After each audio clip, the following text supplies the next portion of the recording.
Started, I wanted to, this is a little bookkeeping, I want to bring something in up in the beginning and the end. I see a lot of new faces, and I just wanted to mention that after Oshkosh in the fall, we have a T-18 specific gathering in Kentucky.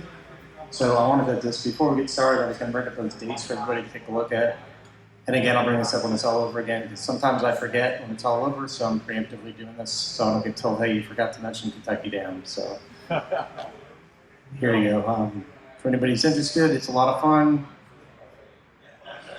Here are the dates, and there's a phone number, and if you just, there's a link there. I can't really hit that for you. Actually, I can.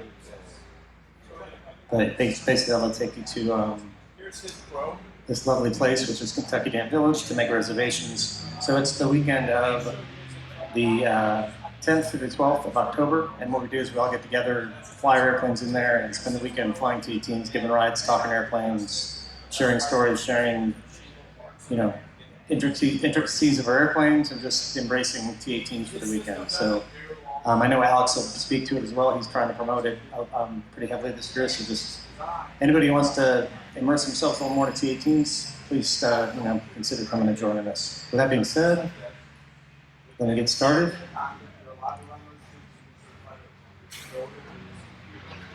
As I said, this is the T-18 / Sunderland S-18 forum, and our agenda today is, if needed, general introduction to T-18, and then I'm going to introduce our new owner of Thorp Aircraft, Alex Pearson here, and then after that, round of applause.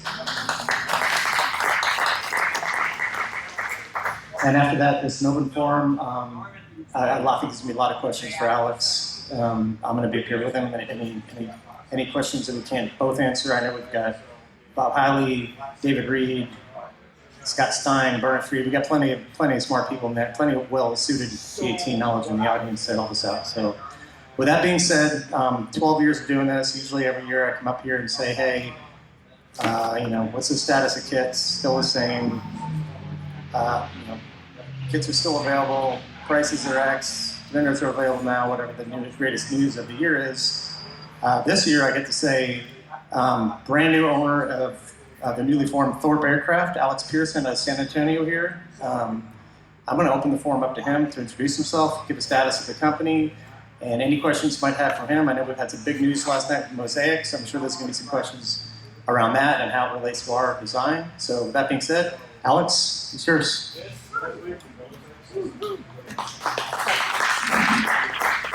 So by a show of hands, how many Thorp Aircraft owners are here? Wow, that's a lot of you. How many want to buy a Thorp? I like that too. How many are building a Grand Champion that's almost ready to go?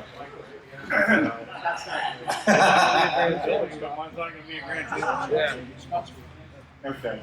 So, good. Like many of you, I was restoring a Thorp T-18 that I bought. I was trying to buy parts last year. I'd gotten to know the owner a little bit. Last August, I was on vacation in Washington State. I understood that he needed to find a new steward for the company. And I immediately jumped on the phone. And of course, in about 4 hours, we worked out a deal. I sent him some money.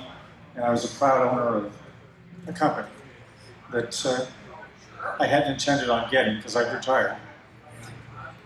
But I'm really, really excited about it. The Thorp, with its over 60-year history, you'll see on my website, I put a title that says it's a modern home built with a 60-year history. And when you look at this airplane, it could have been designed today. And it's 200 miles an hour. All-metal design, first all-metal home-built design. For those of you that don't know it, it was the first one that flew around the world and flew over both poles. That aircraft is in the EAA museum right now.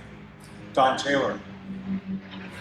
I just found out the other day that in my EAA chapter in San Antonio, number 35, Don Taylor's son used to be a member. Yeah, so that's kind of cool. Saying that there's a documentary out there about, I think it's American Apparel, and there's one of the girls that's being interviewed that's obviously Don Taylor's daughter, is in behind her is a big picture of Don Taylor's airplane about that big and that tall. It's so pretty. Very cool. So bought the company last August, and last September, I went to Vegas and I picked everything up. The Thorp is, they talk about it as a kit plane, but I can't even imagine when the last time was a full kit was produced. Because what I got with everything was all the templates, all the jigs, all the forms to build an airplane. And as long as I wanted to sit in the hangar and trace out templates and cut out parts, I could build one kit a year. That doesn't scale. And even when I was initially talking to Cubes, the guy that owned the company, I felt like this is a plane that should have been selling just as much as the Vans RV or any of the other airplanes. It's got great specs, it's easy to build. It's sexy on the ramp, that's for sure. And it's a unique looking airplane. What I came to realize though, after I got everything and started working with it, the company mostly had been owned all these years by pilots and engineers that, they loved the airplane, and a lot of them were good with it, but they never worked on scaling up a company that could mass produce kits. And that's where I'm at right now. I'm not going to sit in the hangar and cut out parts off of sheets of aluminum. This is the 21st century. I'm going to move everything to CAD, and I'm working with one of the S-18 builders who happens to be a PhD university professor in aeronautical engineering to get all that moved over.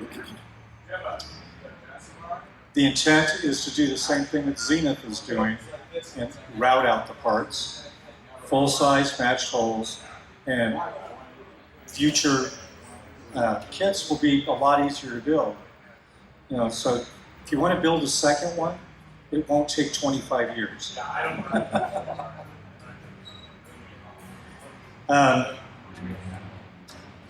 Being in San Antonio, I've got a lot of benefits too. It's a manufacturing city, and it's an aeronautical engineering city. The Swearingen aircraft was built there for many years. Boeing military's out there. I live 8 miles from Stinson Field, and if any of you have ever flown to Stinson, that airport is the third oldest airport in the country. So San Antonio's got a very, very long history. Anything I need as far as outside vendors, I'm going to be able to get it. Now I do intend on bringing as much in-house as possible, and then near sourcing anything that I outsource. And by near sourcing, I mean I got to be within about 100 miles, so I can drive to that vendor if I have any problems with one of the parts. Been going through the plans. They're great plans. I have the S-18, which is the Sunderland version of the Thorp, the original airplane that John Thorp designed, and that many of these guys actually have. It was a Thorp T-18. And then over the years, Lou Sunderland, working with John Thorp, started making some enhancements to the airplane. Made it 5 inches longer behind the pilot. It's 2 inches wider at the shoulder. It's a different airfoil, and it has a folding wing. And it was kind of a build-up from other variants of the T. So what was it? The CW was the wide body? Oh, okay. So there was just a C version and then a CW version. Is that how it worked? Yeah. But John Thorp wanted to get away from what he felt was liability and had Lou Sunderland call it the S. So something interesting I learned from Bob Hiley was, there's a unique feature of the Thorp, and that's that dihedral to the wing. Not many airplanes have that. It makes the Thorp look really cool, I think. And I always thought, there's got to be some great aerodynamic reason for it. Well, talking to Bob, who knew John Thorp, John said, no, it was so you could make crosswise landings without putting the wing chip in the dirt. No whole reason for it. But it still gives us our airplane. I would be expecting to start selling some sub-kits before the end of the year. Empennage, flaps, ailerons, parts like that, while I'm finishing out the rest of the airplane. But it won't be at the max 6 months before I'm pushing out full kits. So with that, I mean, that's a good overview of where we are right now. Want to go to questions?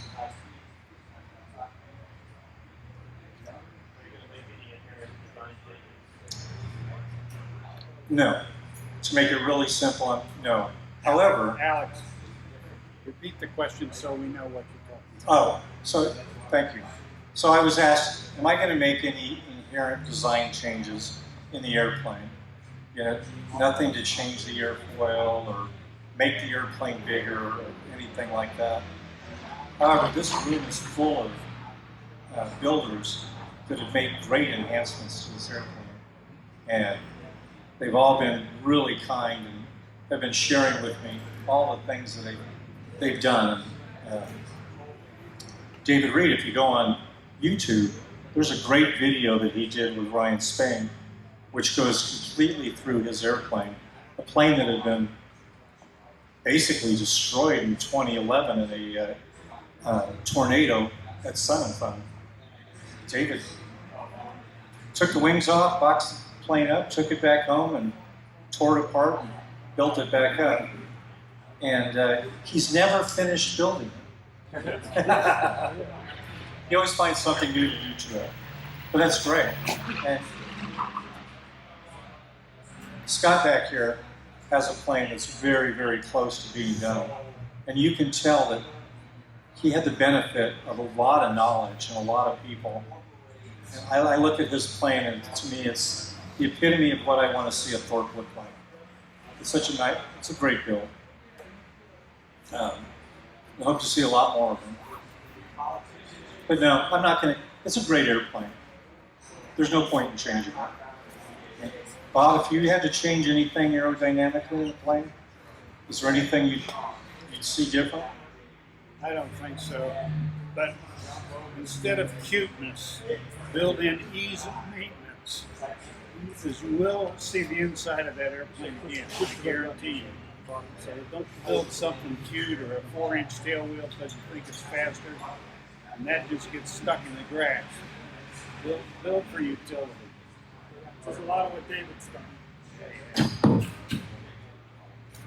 I don't think most people heard you, Bob. Oh, I'm sorry. Here. All I can say, the airplane and the basic design and what John Thorp and then Lou later on, and they were listeners, by the way, put together is hard to beat, basically. But what I would say, if you want to customize your airplane, make it easier to maintain. Avoid cuteness instead of utility, because you want to fly the airplane. I've got over 3,100 hours on my airplane. It's been all over the country, and most of the modifications that I made would make it easier to maintain, like a removable floor. And I very good steel ideas. I got that from Ken Brock. He was the first one.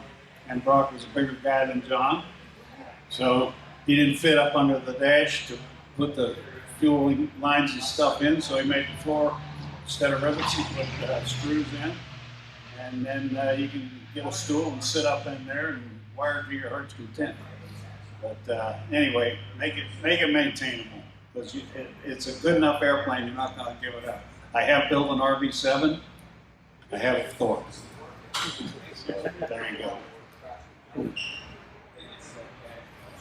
There's something interesting I found out about the Thorp. There's a lot of former fighter pilots, including Bob, that fly these airplanes. When I realized that there were quite a few of them, I started asking them why. Why do you can fly anything? Why a Thorp? And they always tell me the same thing. it's the closest experience to what they were flying in the military that they can find in the GA airplane. Is that fair? Oh, yeah.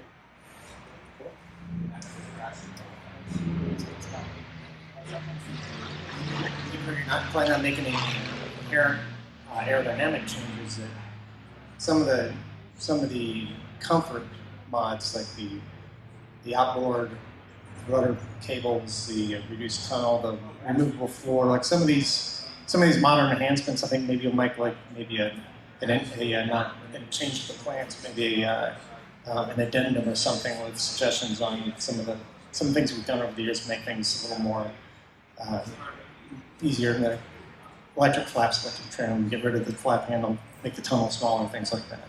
Yeah, I definitely want to take advantage of all those things that you guys have done. You guys are probably going to get sick of me calling up and going, how do you do that?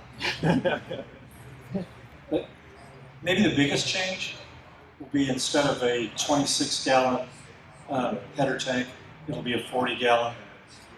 That was David Reed's design. It works great. Somebody may have done it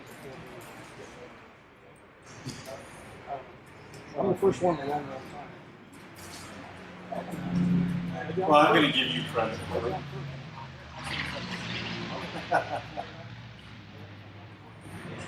Another question? No? Sir. How are you handling now until you start selling full kits as far as builders who are needing parts, individual items, things like that? Are you doing that on an individual case-by-case business? Give you a call, kind of, because I'm currently building S-18, and I think I have most of the parts, and I occasionally run into, oh crap, I either have to make this, or I wonder if Q's had it or not, Alex has it. Just maybe for everybody's knowledge, how are you handling the one-offs and things like that? That's a great question. So I did get a lot of inventory, and everything I got was handwritten on papers. So I got to build up a full accounting system with and a manufacturing system if I'm going to scale this, which I am. I have been selling parts, so call me up. I can tell now what I've got. But I've gone back and verified everything. The parts that were made were phenomenal parts. There's some things I've already been making, like the Lyle trusty tail spring and the collars. And if you really need something that I don't already have, I've got all the templates, I've got all the forms. Or I also reach out to people like David and Lee. Do you have this? Because I want to stay focused on getting to the kits. So, but yeah, call me. If you go on the website, thorpaircraft.com, phone number's there, the email address is there. And I love talking to you guys. So give me a call. I want to hear about your build. I want to see pictures. Are you using the EAA builder's log? Do you know about it? Yeah, but it's a hobby. I'm doing it for fun. So That seems like work. don't always log my stuff. Not everybody logs their golf score and everything. It's a hobby. No, I'm not using that. Okay. Next question? Just so you know, the builder's log is super easy to use. So builder's log has been out there for a while. You go to EAA, look at builder's log. But depending upon how you use it and how you upload pictures, it can be super simple. Easiest way to do that, we've all got it in our pockets. Take all your documentation photos on your phone, upload them while you're at a boring meeting. They go to the builder's log. They sit there under the auto upload area. And then you can go in while you're on your PC and annotate whatever you want, put whatever times in you want. So I've got like 680 pictures that are uploaded, and about half of them have some kind of annotation to them.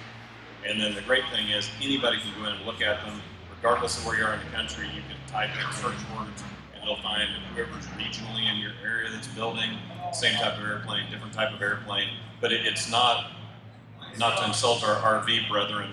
But it's not like these people that build an entire page dedicated to their RV and they spend 2,000 hours documenting their build and 1,500 hours doing the build.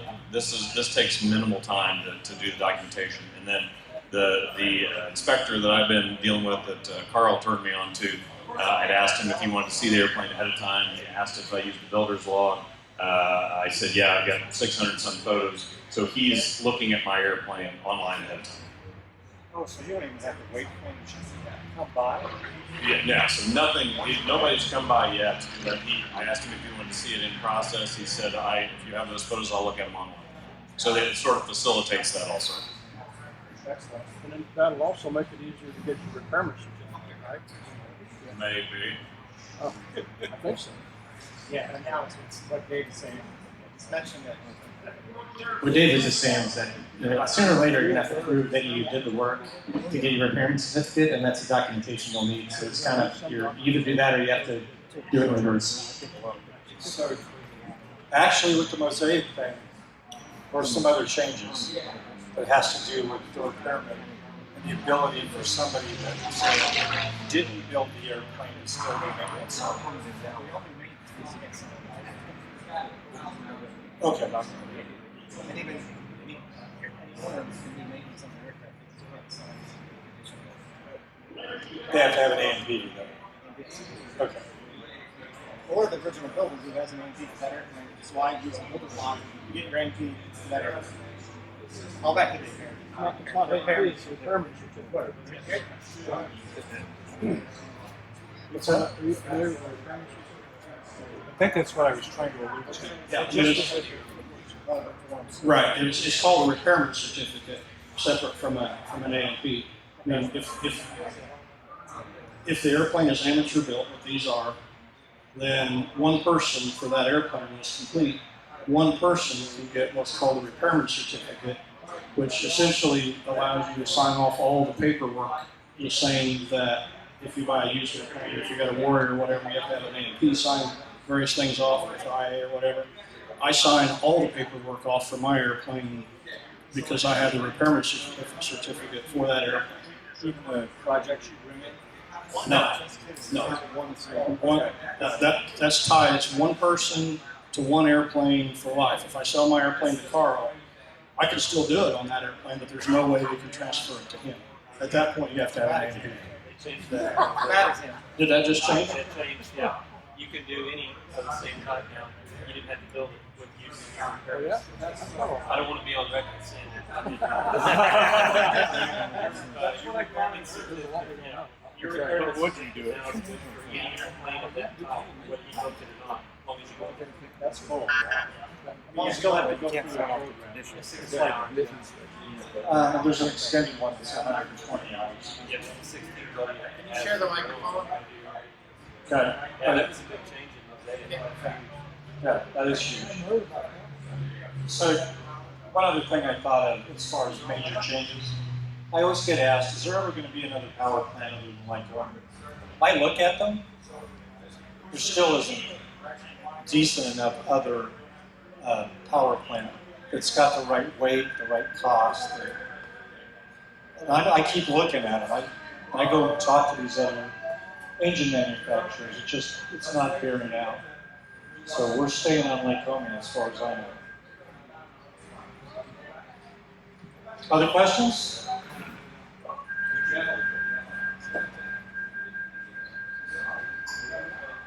Would you look at any kind of standard enhancements to increase the value of the aircraft, such as I think a lot of owners in the fleet like to modernize their avionics, that sort of thing.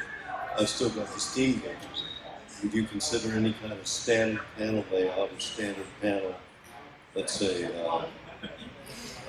fiberglass or better, and that you can put your own HEFA system? You know something, I thought a lot about the value or the pricing of Thorps versus RVs. There's a lot of 50-year-old Thorps out there, and 40-year-old Thorps. How many 50-year-old and 40-year-old RVs are there? There aren't, right? I'm thinking the panel's not going to make the difference. It's going to take new kits being built, new airplanes coming out, that's going to up the value of everybody's airplanes. You know, they're metal. They're great airplanes. I used to fly a 1946 Cessna 140, an 80-year-old airplane. I got top dollar for that thing because it was in really, really nice shape. So as long as your plane's in nice shape with what we're about to do with the kits and the amount of marketing that you're going to start seeing, I'm constantly trying to get the name out there in different ways. I'm already talking to multiple aviation writers, even though, I mean, look at how much has been out there on Thorp recently. Elliot's planes.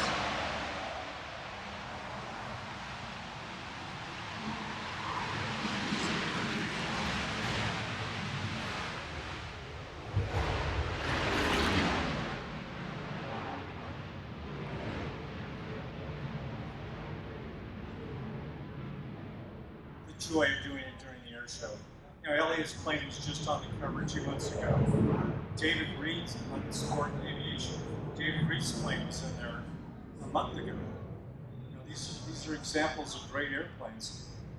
Scott, you get your airplane on the ground or ready to fly, I'm definitely going to stick some aviation writers on you.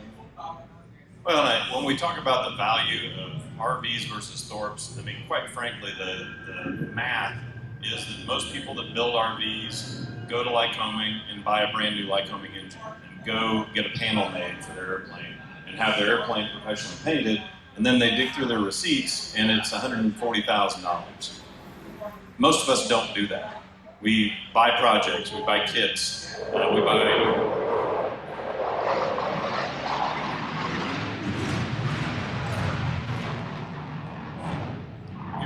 engines and rebuild them, and then when you add up all the math, it's $50,000 to $60,000. So it's vastly different in what the component costs were initially.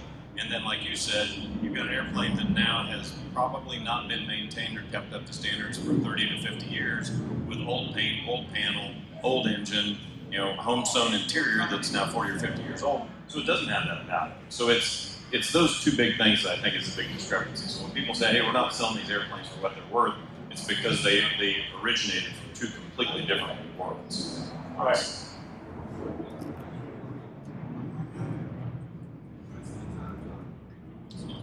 The only thing I'll add to John's question was that, you know, the panel and the paint are two like artistic expressions on these airplanes. If Alex gets to the time where he's sitting back and going, you know, I think I might design a panel, and that's going to be that'd be a great day. But I'd argue against it because you walk around all the airplanes out here.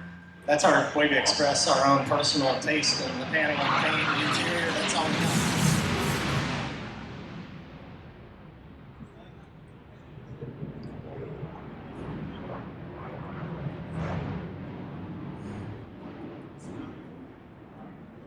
As an example, I'm thinking of what they did with the Slugger Hamilton last year. Wait a second, I still can't.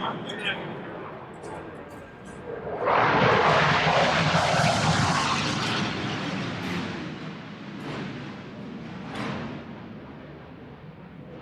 You go back about 25 years to the Glacier 3. Glacier 3 that came out with standard panel fiberglass at the time. Glacier 3, 25 years ago, came out with a standard panel. A lot of guys thought they put their equipment in, personalized the way they wanted it. At least they had a standard panel that they could use as their template.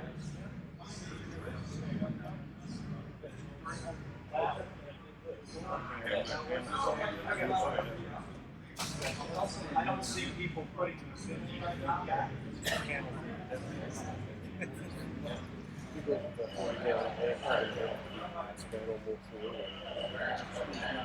Another question?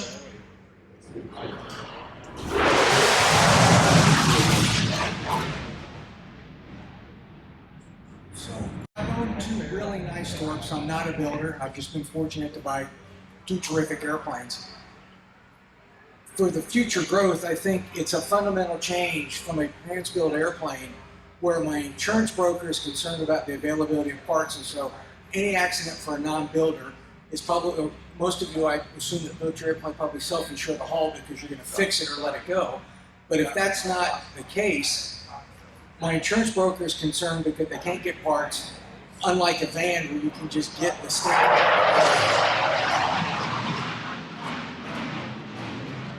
So my insurance is higher and the value of the airplane to a non-builder may be lower because they know they're going to struggle to get those parts. So if you're going to have robust parts, and that's going to change it, but the airplane then moves from one where the builders are saying it's a plan-to-build airplane that you're justifiably very proud of, and more towards a kit-to-build airplane. I think the group just needs to be prepared for that. That's my intention. There's going to be, every one of those parts are going to be available. And you can still build a lot of them on your own. A lot of you guys will, but for the newer people that come in that aren't going to be as committed to doing that, I'll have all of it. So, I hadn't thought about the insurance side of that, but yeah, that makes a difference.